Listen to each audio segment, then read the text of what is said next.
Барлықтарыңызға қайырлы күн, менің каналыма қош келдіңіздер. Бүгін біз осындай шашырап тұратын, езілмейтін үй жағдайында өте дәмді плов жасайтын боламыз. Езілмей, бір-біріне жабыспай, әдемі болып түсетін болады. Ең алдымен қазанымызды отқа қойып қыздырып, үстіне өзімізге керегінше май құямыз. Майымызды өзімізге қажетті мөлшерде құямыз. Көп істейсіз ба, аз істейсіз ба, соған қарай өздеріңіз өлшеп құясыздар. Қызып тұрған майымыздың үстіне пиязымызды салып, қызартып, әдемілеп қуырып аламыз. Пиязымыз қуырылды, қып-қызыл болып, қатты күйіп кетпесін, оның үстіне етімізді саламыз. Мендегі жылқы еті, өздеріңіз қалауларыңызша басқа еттерді сала беруге болады.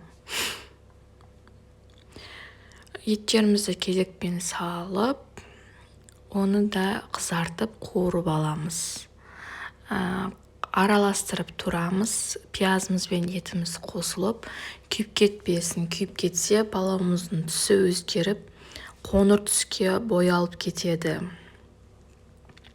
Жақсылап қуырып аламыз. Міне етімізді қуырдық. Суы тартылды. Қып-қызыл болып тұр. Пиязымыз да күйген жоқ. Араластырып, жақсылап қуырып аламыз.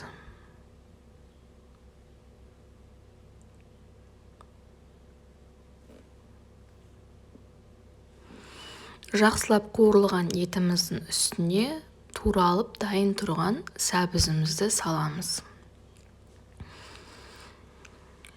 Сәбізді көп қуырмаймыз, бір-екі араластырып болған соң бетіне дәмдеуіштерді себеміз. Дәмдеуіштерді описанияға жазып кетемін. Бұл жерде зира жоқ. Егер зираңыз болса, зира сеуіп жіберсеңіз болады. Жақсылап қуырып болған сәбіздің бетіне суымызды құямыз.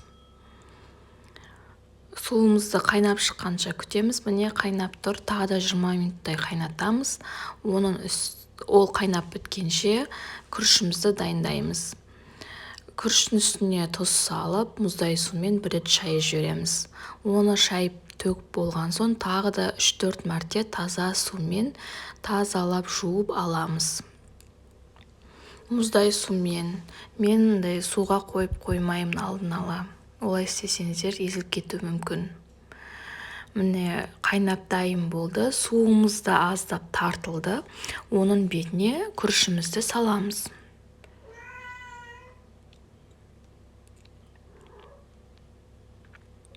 Қалауларыңызша чеснок салсаңыздар да болады.